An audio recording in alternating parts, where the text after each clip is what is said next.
ស៊ូស្ដីអ្នកទាំងអស់គ្នាខ្ញុំបាទស្ពៃថ្ងៃនេះមកចេញសម្រាប់រឿងមេដាដាជាភាគ3របស់យើងមុននឹងចូលសាច់រឿងបន្តយើងក៏លេចទៅមើលសាច់រឿងមុនយើងឃើញតួឯកប្រុសរបស់យើងបានចាក់ចេញពីក្រោយដើមឈើមកតួឯកប្រុសរបស់យើងក៏បានហុចសម្បត្តិមួយទៅឲ្យបុរសសសហើយក៏បាននិយាយថានេះគឺជាលិខិតដែលប្រធានខ្ញុំប្រក្រយអ្នកបុរសអ្នកនោះក៏ទទួលយកសម្បត្តិនោះហើយក៏អានសារក្នុងសម្បត្តិនោះថាគូសាគូប្រជែងជួបអតីតកាលស្ទើរហ៊ានស៊ីឈ្មោះម្នាក់ហើយគាត់ក៏បាននិយាយថែមទៀតថានេះគឺជាហេតុផលដែលគាត់មកសុំជំនួយពីរូបខ្ញុំនិយាយបានបន្តិចតួឯកប្រុសរបស់យើងក៏បាននិយាយថាខ្ញុំជាអ្នកនាំផ្លូវយើងគួរតែទៅដល់នៅពេលយប់និយាយហើយតួឯកប្រុសរបស់យើងក៏បានដើរចាក់ចេញពីទីនោះទៅដើរចេញបានបន្តិចបុរសសសនោះក៏បាននិយាយថាខ្ញុំមិនប្រកាសថាវាជាកំណត់ល្អគ្នាក្នុងការដើរតាមនោះលុងម្នាក់ហើយគាត់ក៏បាននិយាយថែមទៀតថាអ្នកហាក់ដូចមិនចូលចិត្តវានោះទេតួឯកប្រុសរបស់យើងបានតបទៅបុរសសសនោះដោយមុខងំថាយ៉ាងហោចណាស់ខ្ញុំឆ្លាតគ្រប់គ្រាន់ដើម្បីបង្ហាញផ្លូវអ្នកបុរសសសនោះគិតក្នុងចិត្តម្នាក់ឯងថាតើបុរសម្នាក់នេះឆ្លាតប៉ុណ្ណាក្នុងការធ្វើការតាមការហៅរបស់បាសូវក្តៅក្នុងរដូវរងាគិតហើយបុរសសសនោះក៏បាននិយាយទៅតួឯកប្រុសរបស់យើងថាប្រសិនបើខ្ញុំសង្ស័យថាអ្នកនាំខ្ញុំទៅវិញចំណុចណាមួយខ្ញុំនឹងសម្លាប់អ្នកនឹងកន្លែងតួឯកប្រុសរបស់យើងមិនខ្វល់នឹងសម្ដីបុរសសសនោះទេហើយក៏ប្រាប់បុរសសសនោះថាអ្នកគ្រាន់តែធ្វើតាមខ្ញុំទៅបានហើយខ្ញុំមិនចង់បញ្ជាក់ពីបេសកកម្មដំបូងរបស់ខ្ញុំទាំងអស់នោះទេហើយបុរសសសនោះគាត់បានគិតម្នាក់ឯងទៀតថាខ្ញុំមិនជឿក្មេងប្រុសនោះទេខ្ញុំមានទឹកមុខដ៏គួរឲ្យខ្លាចបំផុតប៉ុន្តែក្មេងម្នាក់នេះគ្មានការពិតភ័យនោះទេហើយគាត់ក៏បានដើរគិតហើយគាត់បានគិតថាខ្ញុំអាចមើលឃើញថាហេតុអ្វីបានជាលោកចនចូលចិត្តគាត់ងាកទៅមើលតួឯកប្រុសរបស់យើងវិញក៏បាននាំបុរសសសនោះបានទៅក្នុងរូងភ្នំមួយចូលរូងភ្នំបានបន្តិចបុរសសនោះបានសួរតួឯកប្រុសរបស់យើងថាហេតុអ្វីអ្នកមើលខ្ញុំអញ្ចឹងតើអ្នកមិនដែលឃើញមេតួចូលនិវត្តន៍ពីមុនទេតួឯកប្រុសរបស់យើងក៏បានតបទៅបុរសសនោះថាខ្ញុំមិនដែលឃើញដូចនោះទេបុរសសនោះបានចំអន់ទៅតួឯកប្រុសរបស់យើងថាអ្នកមិនស្គាល់ពីភពលោកច្បាស់នោះទេមើលទៅហើយតួឯកប្រុសរបស់យើងក៏បានសួរទៅបុរសនោះថាតើអ្នកមកពីណាហេតុអ្វីអ្នកកាន់ដើរឈើមួយនេះតួឯកប្រុសរបស់យើងក៏បាននិយាយថែមទៀតថាអាយ៉ាកន្លែងនោះចេញនៅកណ្ដាលឥឡូវនេះហើយបុរសសនោះខឹងជាខ្លាំងហើយក៏បាននិយាយថាខ្ញុំស្ទើរតែជូនពរនេះឲ្យបាត់បង់ខ្ញុំគ្រាន់តែប៉ុណ្ណឹងខ្ញុំមានលេសសម្រាប់អ្នកបាត់ទៅហើយតួឯកប្រុសរបស់យើងបានតបទៅបុរសសនោះថាហេតុអ្វីអ្នកនិយាយរឿងបែបនេះមេតួមិនដឹងពីរបៀបលេងសើចដែរទេហើយបុរសសនោះក៏បាននិយាយថាចេះមើលទៅស្អាតណាស់ខ្ញុំសន្មតថាវាជារបស់ខ្ញុំតួឯករបស់យើងបាននិយាយទៅបុរសសនោះថាខ្ញុំមិនបានយកអ្វីមកសម្រាប់អ្នកទេតែអ្នកមិនមានអាហារនោះទេបុរសសនោះនិយាយឡើងដដែលថាបាទខ្ញុំមិនមានទេហើយតួឯកប្រុសរបស់យើងក៏បានឲ្យសាច់មួយចំណែកទៅឲ្យបុរសសនោះ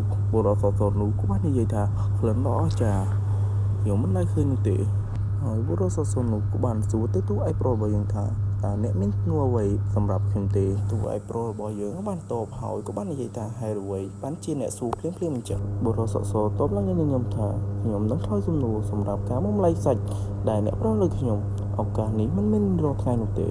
តួឯកប្រុសរបស់យើងសួរទៅបុរសសនោះទាំងឌឺថាតើអ្នកចង់បានប្រមាណដុំប្រសិនបើអ្នកចង់បានខ្លះអ្នកគ្រាន់តែនិយាយមកព្រោះបុរសអ្នកនោះខឹងជាខ្លាំងហើយនិយាយថាខ្ញុំមានសមត្ថភាពរបស់ខ្ញុំហើយគាត់ក៏បាននិយាយបន្ថែមទៀតថាមេតួទទួលយកវត្ថុក្នុងការផ្លាស់ប្ដូរក្នុងតម្លៃសមរម្យណាមួយតែប៉ុណ្ណោះហើយតួឯកប្រុសរបស់យើងក៏បានសួរទៅបុរសសនោះថាតើអ្នកឈ្មោះអ្វីតើអ្នកមិនចូលនិវត្តន៍នោះទេបុរសសនោះបានឆ្លើយនៅតួឯកប្រុសរបស់យើងថាជាការប្រសើរណាស់នោះជាហើយជាអ្វីដែលខ្ញុំចង់ឮពីសម្ដីរបស់អ្នកបុរសសនោះក៏បានឆ្លើយថាខ្ញុំឈ្មោះរស់ហើយតួឯកប្រុសរបស់យើងក៏បានសួរទៀតតើអ្នកមានអាយុប៉ុន្មានគាត់ក៏បានឆ្លើយថាគាត់មានអាយុ42ឆ្នាំហើយតួឯកប្រុសរបស់យើងបានសួរទៅរស់បន្ថែមទៀតថាតើអ្នកដឹងពីរបៀបប្រើអេយូរ៉ានោះទេរស់ក៏គាត់សើចហើយគាត់បាននិយាយថាអ្នកពិតជាដឹងរឿងច្រើនពីភពលោកខាងក្រៅមែនរស់ក៏បាននិយាយមិនមែនមេតួទាំងអស់អាចប្រើអេយូរ៉ាបានទេហើយការប្រើអេយូរ៉ាក្នុងការប្រយុទ្ធពិតប្រាកដគឺជាមានបញ្ហាជាច្រើនហើយតួឯកប្រុសរបស់យើងក៏បានសួរទៅរស់បន្ថែមទៀតថាដូច្នេះតើអ្នកអាចប្រើបានទេរស់ក៏បាននិយាយហើយក៏បាននិយាយថាបានខ្ញុំនឹងចេញឲ្យអ្នកមើលហើយតួឯកប្រុសរបស់យើងក៏បាននិយាយថាអ្នកអាចមានពេលសម្រាប់ទាំងអស់រស់គាត់បាននិយាយថាខ្ញុំដឹងថាខ្ញុំមិននិយាយថាមេតួធ្វើរឿងក្នុងការផ្លាស់ប្ដូរនៅក្នុងតម្លៃសមរម្យណាមួយហ ហើយទូឯប្រុសរបស់យើងក៏បានគិតថាតើគាត់ពិតជាបង្ហាញនៅអាយុរបស់គាត់មែនទេហើយទូឯប្រុសរបស់យើងក៏បានសួរទៅរស់ថាហេតុអ្វីបានជាអ្នកបិទភ្នែកឆ្វេងរបស់អ្នករស់ក៏បានតបហើយគាត់បាននិយាយថាដោយសារតែខ្ញុំត្រូវការកោះហៅពិភពលោករបស់ខ្ញុំដែលស្ថិតនៅជម្រៅនៃព្រលឹងរបស់ខ្ញុំហើយគាត់ក៏បាននិយាយបន្ថែមទៀតថាងើយចិត្តណាកូនកាត់មកដល់ពណ៌មួយរស់ក៏បាននិយាយថាខ្ញុំអន់ចិត្តនឹងខ្លួនឯងខ្លាំងណាស់ខ្ញុំមានអារម្មណ៍ថាខ្ញុំដូចជាអ្នកទុកអ៊ីងចិត្តទូឯប្រុសរបស់យើងក៏បាននិយាយថាវាជាការល្អបំផុតដែលមិនត្រូវមើលទៅស្អាតពេកនៅទីនេះរស់គាត់ក៏និយាយថាខ្ញុំមានន័យថាខ្ញុំមានអារម្មណ៍ថាធ្ងន់ធ្ងរមេតបមានសេចក្តីថ្លៃថ្នូររបស់គាត់អ្នកក៏ដឹងដែរទូឯប្រុសរបស់យើងនិយាយទៅរស់ថាខ្ញុំកំពុងលួចមើលអ្នកខាងក្រៅយើងមិនអាចដើរកាត់ទ្វារមកបានទេទោះជាយ៉ាងណាយើងត្រូវតែផ្លាស់ទីអ្នកគួរតែដឹងផងរស់បាននិយាយទៅកាន់ទូឯប្រុសថាខ្ញុំមិនចូលចិត្តកន្លែងស្ងាត់ប៉ុន្មានទេហើយទូឯប្រុសរបស់យើងក៏បាននិយាយថាមែនហើយវាហួសពេកហើយ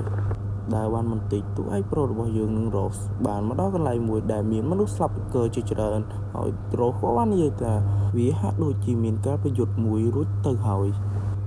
រឿងមេដាតារាភាគ3របស់យើងក៏បានចប់តែប៉ុណ្ណេះបើបងប្អូនចង់មើលភាគ4សូមបងប្អូនជួយ Subscribe Like ម្នាក់មួយផងដើម្បីជាកម្លាំងចិត្តដើម្បី admin ធ្វើវីដេអូបន្ត